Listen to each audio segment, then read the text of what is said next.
Redshift here, doing my part to shift perceptions out of the pink and into the red. Virtue is what makes life worth living. People are better people when they're younger. Even if young people are assholes, they're often only assholes because they're being mistreated by their parents or siblings or something like that. Or they're assholes because they're still kind of innocent, right? They're not really trying to be evil. But basically the reason that people look back longingly at youth is not just because experiences are fresher when people are younger. They're also looking back at youth longingly because people are more virtuous when they're younger. Virtue is truly the source of happiness. Life means nothing without happiness, or at least the possibility of happiness at some point in the future. I wanted to write this video, but now I'm finding myself unable to find the words. It's really a profound truth that virtue is the source of happiness. Goodness makes a person have a heart that can love. And when one has a heart that can truly care about other people, whether it's one's own family or one's friends or everyone in the world, then that heart is a warm light that lights up one's soul. That heart is like water to a plant. It makes the soul alive and healthy. Without virtue, life is not worth living, because without virtue, one may be healthy, good-looking, young, rich, smart, and have every other advantage, but one's soul is dead, or at least mummified, if one does not have virtue.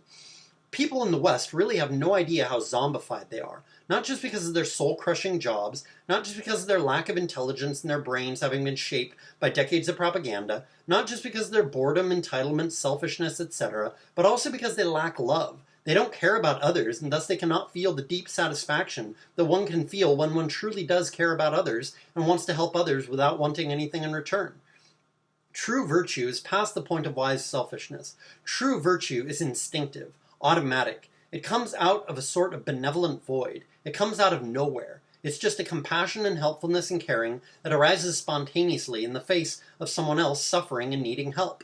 It is better to be wisely selfish, in other words, to do good, because one knows that it will benefit other people and therefore the world, and also oneself in terms of one's reputation, one's personal happiness, etc. But it is superior to be innocent or enlightened, to where one just does good just because that's the way one is, and one doesn't even think about what one might get out of it.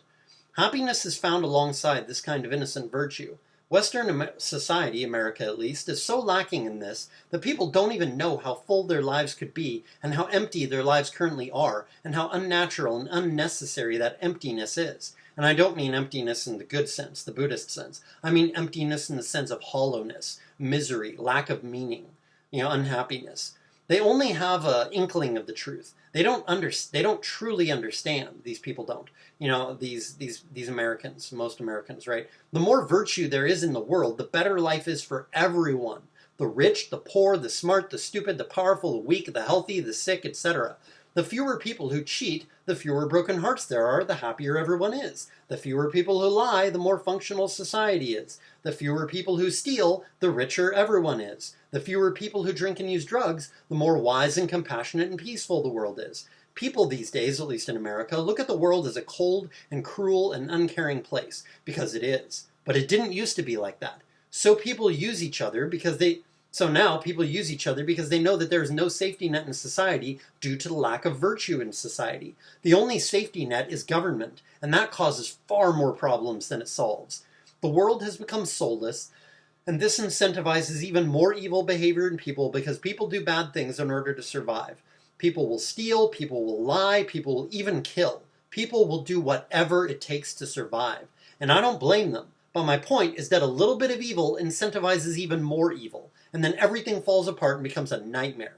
That is what has happened to society. But perhaps the worst thing about it is the misery that people feel. It's a misery that people don't even realize they're perpetually experiencing because they've lost their happiness.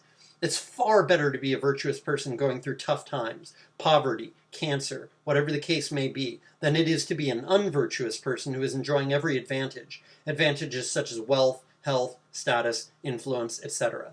I can attest to this from personal experience. Not